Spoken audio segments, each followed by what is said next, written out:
The U.S. Space and Rocket Center will transfer a transgender employee to another position at the center following complaints from parents of space campers. Space Camp says an investigation revealed there was no inappropriate behavior between staff and campers. It also confirms no staff were present in campers' bathrooms at any point. As a precaution, the center has added a section to parent and camper evaluations to, quote, better capture and address any potential violations quickly, end quote.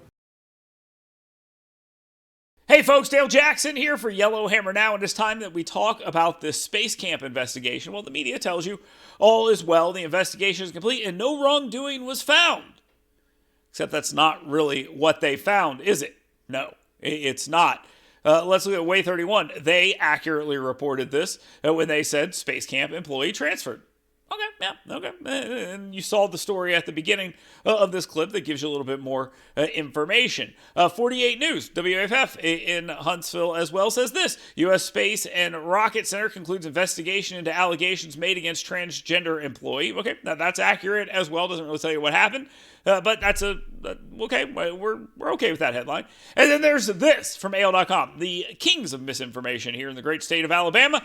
They find Space Camp transgender employee transferred. Wider investigation finds no inappropriate behavior or malfeasance. What does that mean? I'll tell you here in just a little bit. But here's what they also found.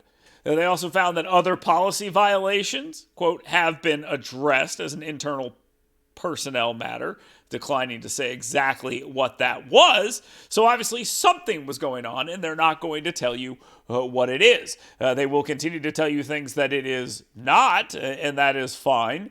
Some of the problems they did find, well, they're not telling you because the results of the investigation are as follows, according to WAFF.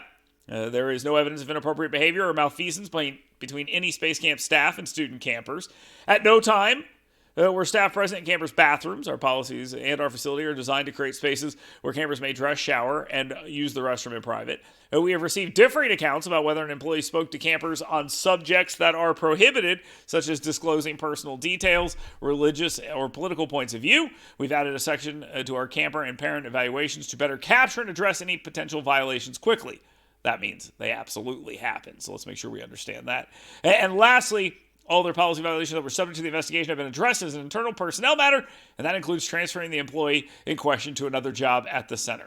Absolutely not enough. Again, this idea that there was no malfeasance or inappropriate behavior basically means this. Because there was no penetration, there should be no consternation. And I will tell you, that's just not good enough for the 100th time. It's not good enough. And lawmakers have to make that clear before they allocate more money to this organization. The bureaucracy continues to be out of control, and the Space Camp needs to know that if they're going to take federal and state money, they're going to play by some more sane rules. Now, there's another question here, and I kind of mentioned it when I was going through this, about political and social and other beliefs that we're talking about with campers. There's conflicting reports. You mean there are people saying that it happened and people saying, no, I didn't? Then why did you transfer them? Okay. I think we absolutely know what happened here, and we're all very, very clear about it. You just don't want to outwardly punish the individual involved. I get that. I don't agree with it, but I do understand it. So let's move on past that point and accept that that's garbage and talk about one more thing that you didn't really focus on in any of this. Are you still allowing campers who are natally, as they're saying now, male, to bunk with females?